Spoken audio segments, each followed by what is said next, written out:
When your marriage needs counseling. If your marriage is having problems, you definitely should not wait too long to seek professional help. It may be hard to find the right counselor with the skills to help your relationship, but they are out there and willing to help. There are ways to find a counselor specializing in marriage or couples therapy. You may have to meet with more than one to find the right fit. There are also ways to gauge if counseling will actually work for your marriage. Fortunately, we do have some information on the types of couples that get the most, and the least, from marriage counseling. Here are some questions to consider. Did you marry at an early age? Did you not graduate from high school? Are you in a low-income bracket? Are you in an interfaith marriage? Did your parents divorce? Do you often criticize one another? Is there a lot of defensiveness in your marriage? Do you tend to withdraw from one another? Do you feel contempt and anger for one another?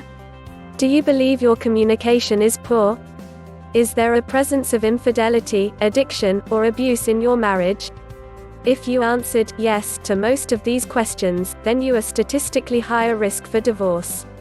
It does not mean that divorce is inevitable, it may mean that you have to work much harder to keep your relationship on track. Those couples who have realistic expectations of one another and their marriage, communicate well, use conflict resolution skills, and are compatible with one another are less at risk for divorce. The effectiveness of marriage counseling. The science on the effectiveness of marriage counseling is being studied in great detail these days.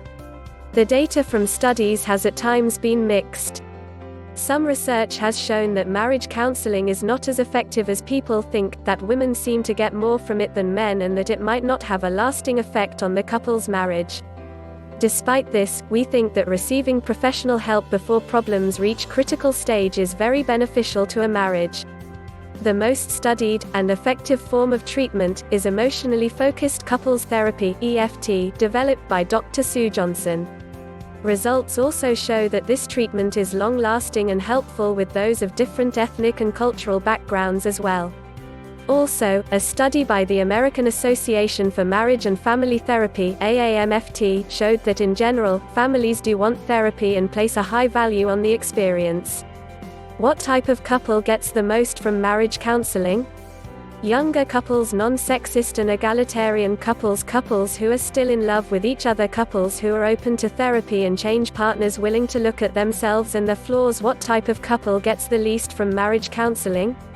Couples who wait too long before seeking help, marriages with one or the other spouse set on getting a divorce, married individuals who are closed to any suggestions that may save the marriage, marriages with one partner addicted to alcohol, drugs or pornography, marriage with one partner showing up to sessions but is not invested in the work. Solutions learned from happy couples. John Gottman's research looks at happy couples for solutions. He has discovered that even though all couples experience conflict in their marriages, happy couples apparently know how to handle their disagreements because of a foundation of affection and friendship. Unhappy couples do not have this skill set. Generally, marriage and relationship researchers suggest that the goal of couple therapy should be to change the patterns of interaction, emotional connection, and communication between the couple. Don't wait to get help. If you think your marriage is in trouble, do not wait. Seek help as soon as possible. Plan to budget the money and time in this treatment. The longer you wait, the harder it will be to get your relationship back on track. Be sure to find professional couples counseling or attend a marriage course or weekend experience as soon as warning signs appear.